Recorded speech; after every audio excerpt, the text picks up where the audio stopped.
How pistons work. There's a lot of engineering that goes into pistons, and there's design in cylinders that I'm going to show you now. The most common kind of piston, like this lawnmower engine piston, and like in most cars, is just the flat top piston. Here's a two-stroke flat top piston. The difference is it's got 2 rings, and 4-stroke pistons have 3 rings. And this one's the oil wiping ring that keeps the engine from burning too much oil, and it wipes the cylinder wall and sends the excess oil back through holes behind the ring.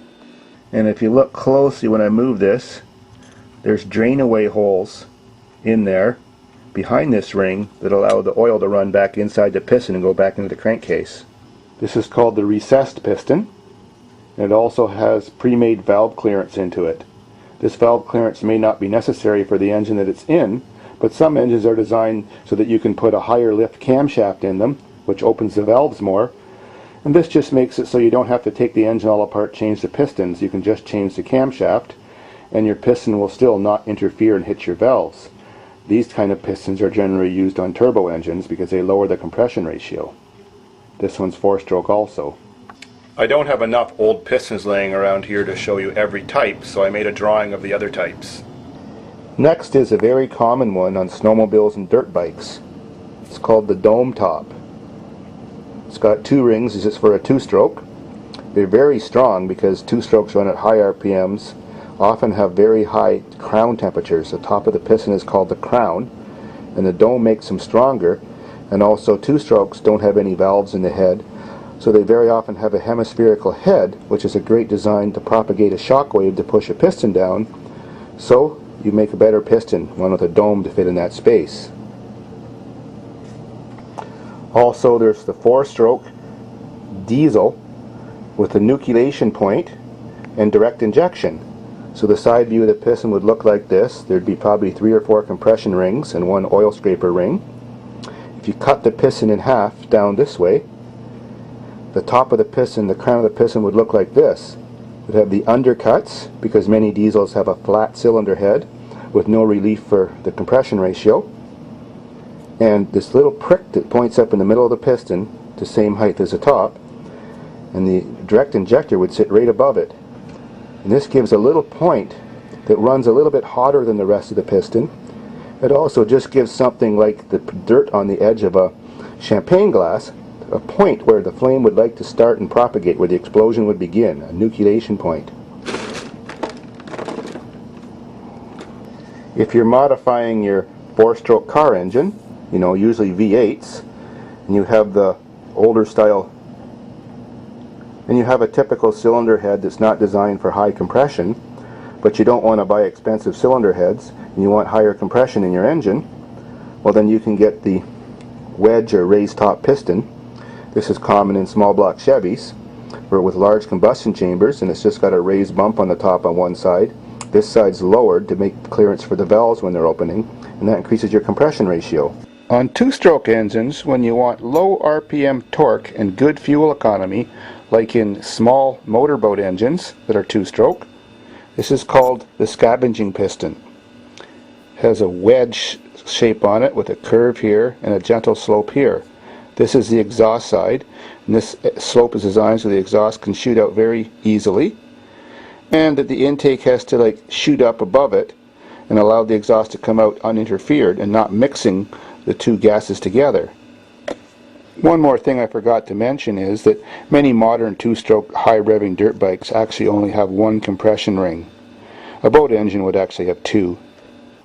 Now all pistons have rings, and on most 2-stroke engines they have a little tiny dowel pin like you can see right there, and then a little groove in each side of the ring to line up the ring when you're reassembling them. Always make sure when you're working on a 2-stroke that when you're trying to put the piston back into the cylinder that you have the gap of the rings where the dowel pin is, or you'll destroy the rings and even just push in that dowel pin trying to squeeze them and get them into a cylinder if you don't have them lined up.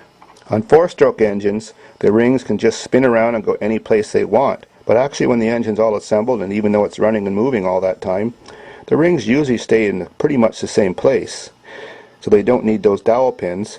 The reason why 2-strokes have dowel pins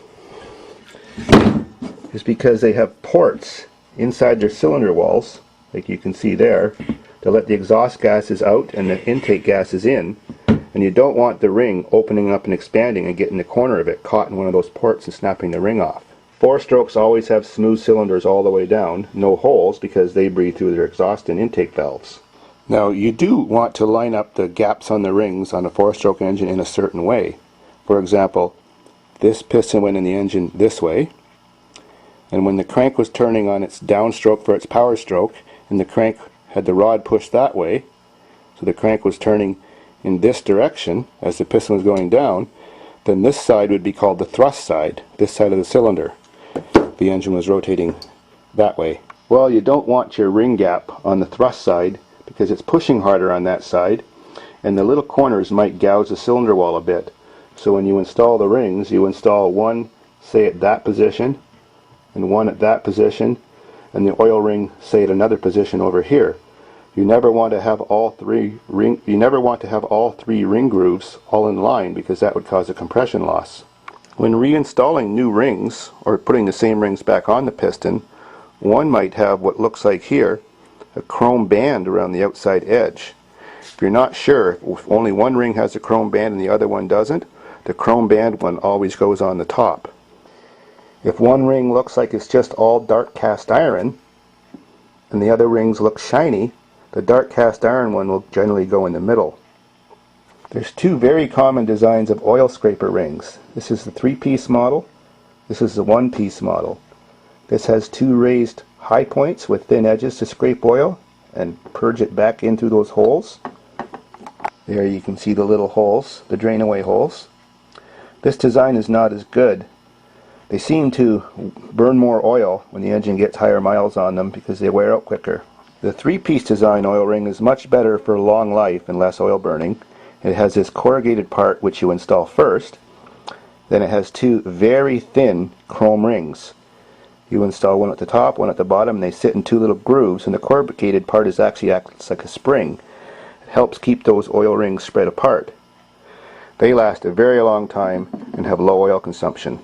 Whenever you put new or used different rings in a cylinder hole that didn't come from that engine, the very first thing you do before you put them on the piston is just squeeze them, each one, and put them in the cylinder.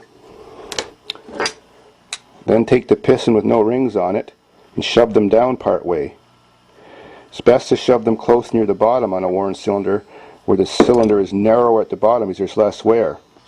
You'll notice I've got this one just shoved down far enough for demonstration purposes so that I can still film it, but you'll see the tiny little gap. The gap should only be between 4 thousandths to 10 thousandths of an inch wide, most often around 4 to 5 thousandths, which is like the thickness of 2 pieces of paper. If you have no gap in your ring when it's in the cylinder, well then when the engine heats up to operating temperature, the ring's going to buckle as it tries to expand because there's no gap for the expansion to move into, and the buckling will cause cylinder gouges, like scoring, and that'll damage your engine permanently. If there's too much gap, you lose compression, and generally you can see that your rings are worn out and they're not even thickness all the way around, and this certainly means it's time to change your rings.